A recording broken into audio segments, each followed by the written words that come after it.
Isang magandang araw po sa inyo lahat, mga kapito. Ito na naman po yung abang lingkod, former FIBA referee, Eto Camorogan.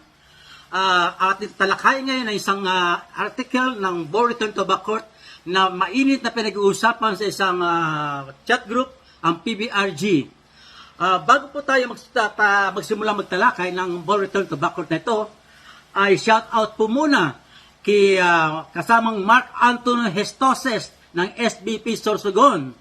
Ganyan din po kay Manuel Rosales Conde ng Manila Gold na ngayon ay nasa Saudi kasama ng SBP Irog Jeddah Chapter. Ganyan din po, happy birthday po sa ating mga kasamang referee, kay Tatay Ricky Cruz ng Manila Gold, kay Apple Nap Basilio ng Naricom na anak ni Roger Basilio, at ganyan din po kay Setyar Crisanto. Maligayang kaarawan po sa inyong tatlo, mga kapito. Ganito po, binabati ko rin po si kasamang Ogie Bernarte dahil siya po ang napiling commissioner ng Centennial NCAA. Naku, mabigat po yan.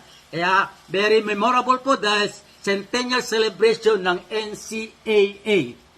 Okay, ngayon po ang ating tatalakayin ay ang Ball Return to Backcourt. Isang issue doon ay yung mga pagkatalo-talo sa isang grupo ng PBRG kung yun ay ball return to backcourt o hindi. Ang ating papanoorin ay isang dalawang video na nagsasaad doon kung ano ang nangyari sa laro na yun, yung ball return to backcourt. At isa-isa ko siya lang ipapaliwanag para maliwanagan ng mga tao kung bakit yun ay ball return to backcourt. Alam naman po natin na ang ball return to backcourt ay meron tatlong sangkap o elements. Ang una po, yung merong team control sa front court. Yung pangalawa po, merong last to touch in the front court.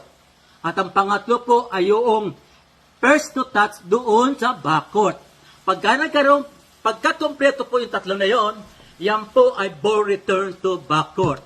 O yung tinatawag sa Pilipinas, nakagalian na backing violation. Pag isa po ay kulang doon, wala po tayong ball return to backcourt. Okay? Maliwanag mo ba? Okay. Ngayon po, panoorin nyo muna ang dalawang video na to. Pressure by Armstrong against Rivers. They double up on Rivers. They trap him. Starks with a backcourt violation. That's because his 2 feet were in the front court when he takes off and lands backcourt. You cannot do that. You must establish position in the backcourt before you touch the basketball. Ang makikita nyo sa video na doon, ang sabi doon, yung A1 na sa backcourt, ipinasa ang bola sa A2 na nasa front court, tapos tumalon ang A2 na galing sa front court, nakuha niya ng dalawang kamay ang bola at siya bumaksak sa backcourt. Okay, unahin po natin. Ang sabi doon, scenario by scenario, para po maunawaan natin bakit yan ay ball return to backcourt. Unang scenario, yung A2 daw po ay nasa front court with both feet nasa front court. Okay? Yung A2 nasa sa backcourt, siya nasa front court. Yung pinasahan siya ng bola, tumalon si A2. Okay? Ano sabi sa Article 11.1? Yung location of a player.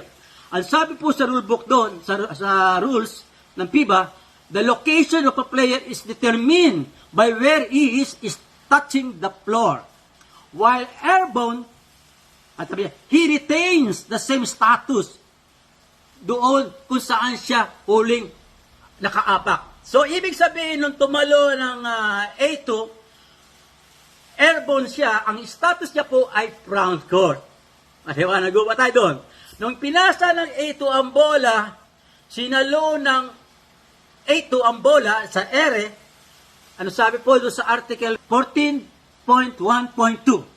Ang sabi po doon, team control continues when a teammate of the team, yung player na nagagis, a teammate niya, has a control of a live ball. Ibig sabihin, meron siyang player's control. Sa area siya may player's control. Pag meron player's control, at the same time, may team control. So, ibig sabihin, meron silang team control doon sa front court. Okay o ba?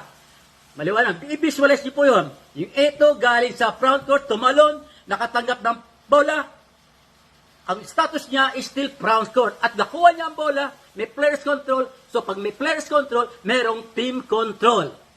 No, bago siya bumaksak sa backcourt, ano sabi sa rules doon? Bago bumaksak sa backcourt, siya po ang last touch doon sa front court.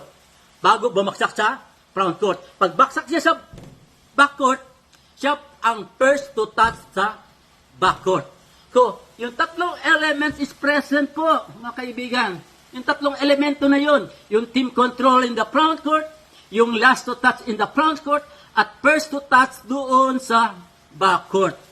Okay ba? Meron din pong supporting article, yung ball return to backcourt na yan, sa OBRI, ng article 30, yung ball return to backcourt, yun doon sa article 30-16.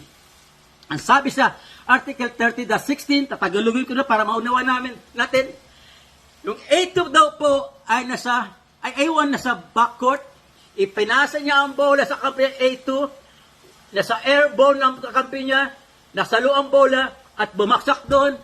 Sabi doon sa FIBA, it is a ball return to backcourt violation. Bakit po? Dahil po yung airborne player, ang status niya ay doon pa rin doon po sa front court. Kaya meron silang team control.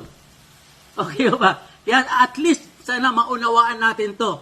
Nako, marami pong mag-react dito. Para sana napakinggan ito ng ating kasamang Jun Macaraig ng PBRG na patuloy na ipinipilit na ito ay walang ball return to backcourt, na kung saan halos lahat ng international referee, mga senior referee katulad ni kasamang Mac Cueto, ni kasamang Tatay Ricky Cruz, ni kasamang Manuel Conde, dami po nagko-comment doon na sinasabi halos lahat po, kapati po ang inyong abang lingkod, sabi namin, yun ay ball return to backcourt. Nangyayari po yan, kahit sa UAPNCA, nung ako yung nag-referee, nangyayari po yan. Kahit po sa international games, nangyayari minsan. Kahit nga po sa NBA, nangyayari. How much more po sa ating NCAA at UAP. Kahit po sa mga international games. Kahit yung sa nag-referee sa ABC sa Saudi, nakatawag din po ako mga 3 tawag, ganon. Ball return to backcourt, ganon sitwasyon. Napakasimple pong paliwanag po. So sabi na, kompleto Ricardo. Kaya nga po, sabi niya ang masakit dito, nag-uusap-usap tayo doon sa PBRG para po maliwanagan ng rules. Yung masakit dito sa ating may ibang kasama, naghahamon pa ng debate at ng pustahan. Immaturity na po yun. Tayo po ay nag-uusap, nagtatalakay ng rules ng basketball para po matuto ang lahat.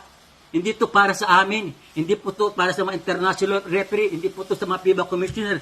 Para po sa lahat, para matuto. Para po tayo lahat ay iisa lamang po ang tawagan. Maliwanag ko ba? Kasama Jun Macaraig at nawa sana ay maunawa mo to. Ewan ko, itutuloy nyo pa rin yung debate. Kaya ang matindi niya, ang kadebate ako pa, si kasamang Mac Cueto, ba kumain ka ng alikabok yan. Okay po. Nawa po maunawaan ninyo ang pinag-usapan natin ngayong gabing to, yung ball return to backcourt.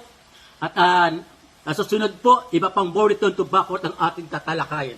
Maraming salamat po at isang mapagpalang araw sa ating lahat. Bye-bye.